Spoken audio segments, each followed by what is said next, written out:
All right, solving equations using two properties. And the two properties we're talking about are the addition, subtraction property, and that multiplication, division property.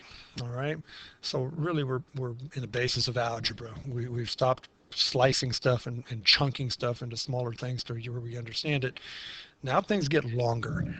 Keep your eye on the ball, understand what we're talking about. Things typically work pretty well. All right, so let's go ahead and start with a problem, and that's kind of where I'm going to be today. It's just problems. 6x minus 9 equals negative 12. Solving for x, left side simplified, right side simplified. Now we're trying to get everything away from x. So first thing happens is this negative 9's got to be added. And I get 6x equals opposite signs, sign of the larger. And then divide by 6, and x equals a negative 1/2. Remember, I reduced that as a fraction. So you can see my addition subtraction property here. And here I've got my multiplication division property. So I'm using both properties. From here on out, that problem just gets a little bit longer.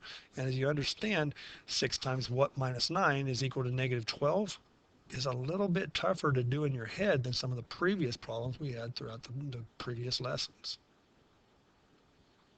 And like I said, I'm just here right now kind of doing problems. This is a great place for you to review and go back and forth and slow things down. Okay, but for right now, I'm just going to go ahead and do a couple problems.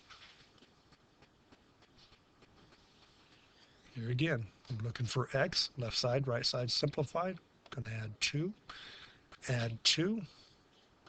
I get 3/5 x.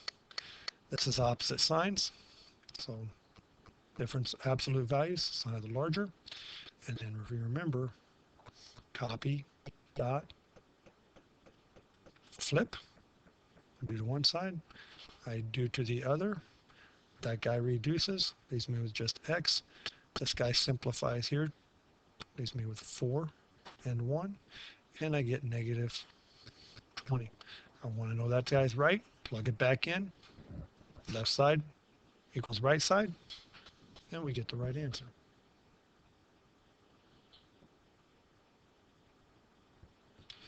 Here again, they might get a little bit longer. Plus 4 is equal to 7x minus 12. Now here again, left side simplified, right side simplified, solving for x, but which one? Well, here again, I've got to get them all on the same side, and that's what I do first is I combine my terms I'm solving for. Always move the smaller coefficient of x. That way, I've got this guy, that's an x, it's a positive. Okay? And like I mentioned in a previous slide, I didn't actually do it. I can actually, if my x is on the right side, I can get everything else to the right side, or to the left side, plus 12, and I can conserve a little bit of paper if I wanted to. That's really all this step is conserving a little bit of space. You can make that 2 lines if you wish. And now I'm back in my multiplication division. I'm going to divide by 4 to both sides. That leaves me with x on the right side, and 16 divided by 4 is 4. Plug it back in, left side equals right side, and your answer is correct.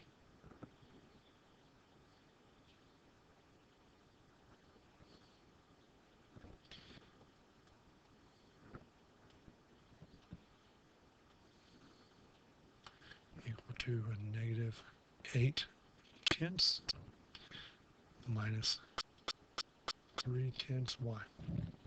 And negatives here again, split down the middle. So this left side simplified, right side simplified. I got to get my y's together. That's what my goal is, to get my y's by itself.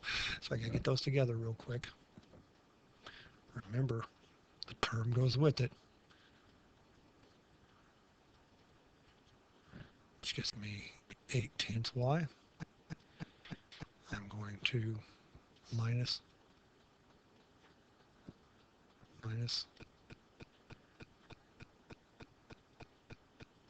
same sign, right? So 8/10 and 1 2/10 is just simply a negative 2. divide by 8/10. Notice how I'm separating now. I want to get y by itself, so I'm going to separate that through division.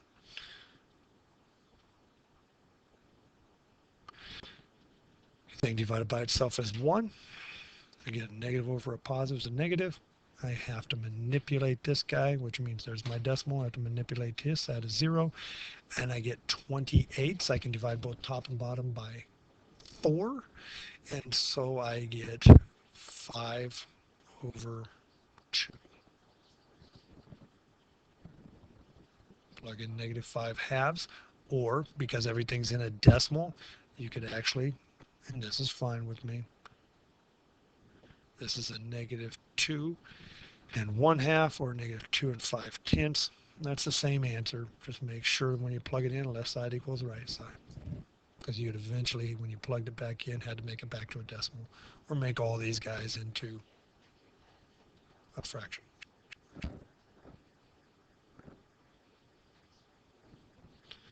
Let's try another.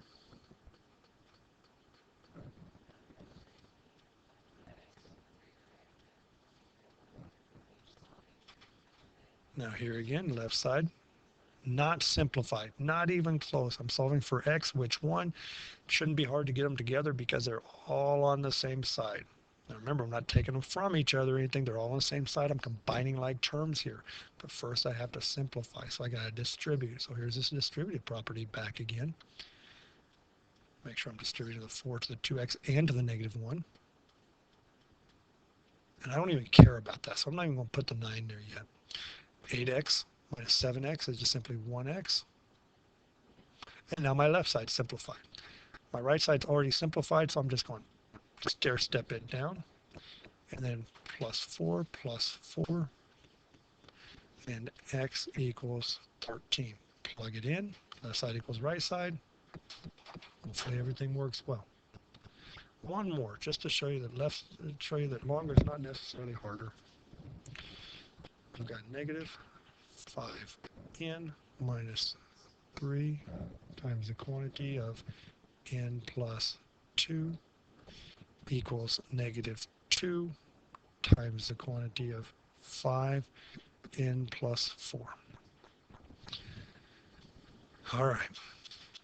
Solving for n. Left side's not anywhere close to simplified. Right side's nice close to simplified. Eventually my ends are going to have to get together, right? And that's a very quick just overview. So let's simplify the left side.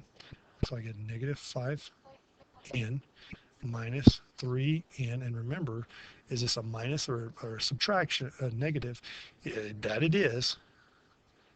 Has to be distributed to that positive 2. So it becomes a negative 6. Keep here for right now. The negative, two negatives when combined, add the opposite sign, right? So we're adding the same sign. Gets us negative 8 and minus 6, and I'm simplified on the right side. Let's simplify the simplify the right side. Simplify the left side, excuse me. I'm apparently getting my left and right wrong. Okay, so I get negative 10 in when I distribute minus 8, and then this guy's simplified, so I'm just going to stair step it down.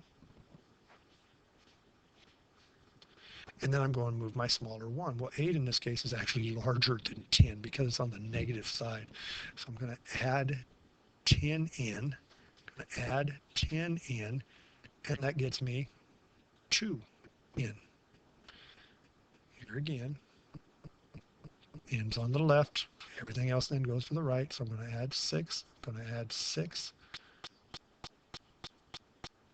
And here I get the difference of 2. So now the larger is negative. N by itself, I have to divide 2. I do to one side, I do the other, and I'm kind of, well, I can lengthen the page out a little bit here. I reduce to 1, n. This reduces also to 1, but a negative over a positive is a negative 1. And hopefully, if I've done everything right, plug in negative 1, back in for n, left side equals right side, and we get the correct answer. So, with that being said, yes, I know things get a little bit longer, but they're kind of more fun. They're a little bit more challenging. Use the reference, come back and use these guys over and over again. I don't think you'll have any problems.